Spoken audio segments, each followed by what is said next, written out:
लेकिन देखिए इसी से जुड़ा हुआ एक और सवाल है। सवाल ये जो हमने जनता से पूछा कि क्या कन्नौज कैश कांड का राजनीतिक कनेक्शन है। बहुत महत्वपूर्ण सवाल है ये। आप देखिए सी वोटर का सर्वे क्या कहता है, लोगों की राय क्या है इसको लेकर। हाँ कहने वाले लोगों का जो आंकड़ा है वो 77% का है, यानी कि वो ये कह रहे हैं कि राजनीतिक कनेक्शन है इसका। लेकिन नहीं कहने वाले लोग 23% हैं, यानी उनका कहना है कि इसका कोई राजनीतिक कनेक्शन नहीं है। तो कैश कांड जो कन्नौज में हुआ, जिसने सबकी आंखें फटी की फटी कर दी, यानी अभी खुलासे और भी होने बाकी हैं, तो इसका क्या कोई राजनीतिक कनेक्शन है? क्योंकि सियासी दल तो एक दूसरे पर आरोप लगा रहे हैं, लेकिन जनता क्या सोच रही है? तो उसका सर्वे ये कहता है 77% लोग मानते हैं कि हाँ राजनीतिक कनेक्शन है। अब चलिए अजय दुबे का रुख कर लेती हूँ, लखनऊ से हमारे साथ जुड़े हुए हैं। अजय जरा पूछिए सवाल, क्योंकि 77% हमारे सर्वे में तो कह रहे हैं कि राजनीतिक कनेक्शन है इस कांड का। निश्चित ही, और जब से ये कैश निकला है चर्चा हर गली चौराहे नुक्कड़ पर है कि ये जो पैसा है किसका है। नेता लगे हैं इस कोशिश में कि हो जाए दूसरी पार्टी का है। अब ये दो नेता मेरे संग मौजूद हैं, भाजपा से, सपा से और आम लोग भी मौजूद है। नारा लगाइएगा साहब, ये भी बताते चलिए इतना सारा पैसा मिला है किसकी तिजोरी का है, किसका पैसा है वो? देखिए ये तो सीधे सीधे पूरा साफ दिख रहा है। और सर्वप्रथम तो मैं आपके चैनल से आप सभी देशवासियों को नववर्ष की हार्दिक शुभकामनाएं देता हूं। और दूसरी चीज़ कि ये जो पैसा आ रहा है ये पैसा हमारा नहीं है, समाजवादी पार्टी का है। ये लोग ये पैसा पम्मी जैन की जगह इन्होंने पीयूष जैन पे छापा मार दिया, जो इन्हीं का आदमी था। बाद में इनको पैसा इनको वापस करना पड़ा और मजबूरी में टैक्स काट के पैसा वापस कर रहे हैं उनका। सर इन लोगों ने पम्मी जैन की जगह पीयूष जैन बोल बोल के पम्मी जैन पे भी छापा मरवा दिया और उनके पास भी 100 करोड़ रुपए का काला धन मिला। उनके पास कोई घोटाला नहीं मिला, उनके पास कोई आरोप नहीं, और एक दिन में उनकी सीबीआई 6 वापस चली गई। मुझको बताइए, पीछे भी देखते हैं, आप मुझको बताइए कि लगातार यहाँ पे छापे का सिलसिला दिख रहा है, किसके नाम पर कालिक, किसके नाम? सर भाजपा पार्टी झूठ की राजनीति करती है सर, उसको जबरदस्ती कारोबारी को फंसाया जा रहा है। और इस समय चुनाव के मुद्दे पर केंद्रीय एजेंसियों का दुरुपयोग हो रहा है। ये चुनाव के टाइम बिल्कुल नहीं होना चाहिए था।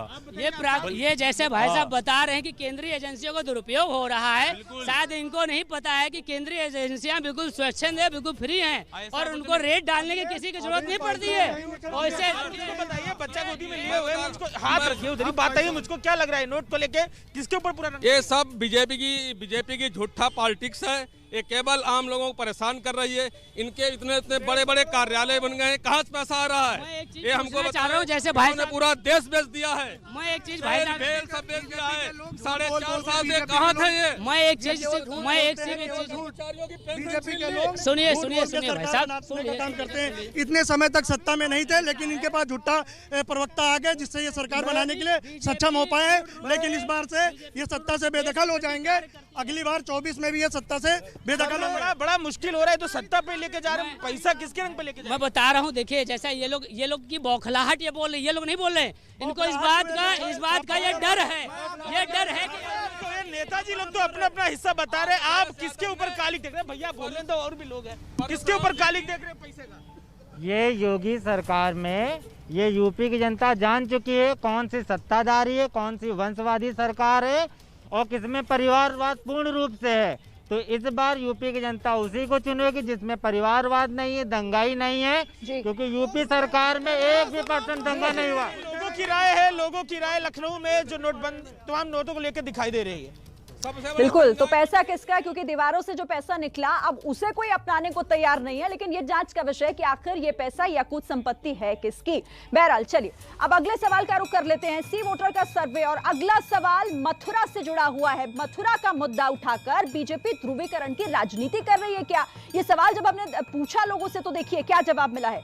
31% ऐसे हैं जो कहते हैं कि हाँ, लेकिन ना कहने वाले लोगों का आंकड़ा 57% का है और 12% ये कहते हैं कि नहीं, पता नहीं उन्हें कि मथुरा का जो मुद्दा है वो बीजेपी इसे उठाकर ध्रुवीकरण की राजनीति कर रही है क्या। दिबांग, यहाँ पर तो देखिए मिलीजुली राय है कि आखिर मथुरा का ये मुद्दा, क्योंकि सियासी दल एक दूसरे पर आरोप प्रत्यारोप कर रहे हैं, बीजेपी पर आरोप यही लगा रहे हैं कि ध्रुवीकरण की कोशिश है ये।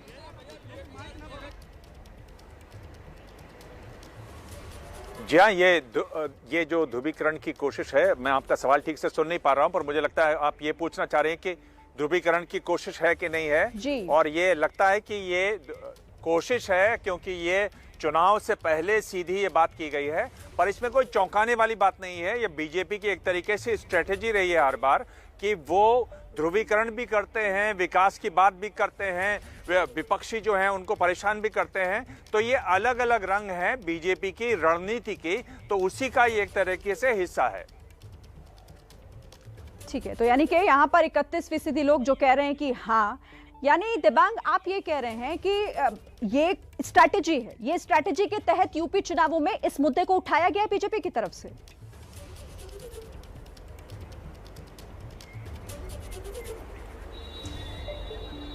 दिबांग,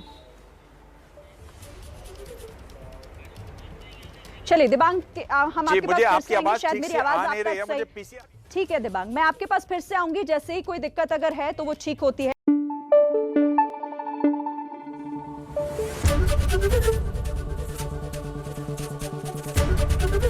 एबीपी न्यूज आपको रखे आगे।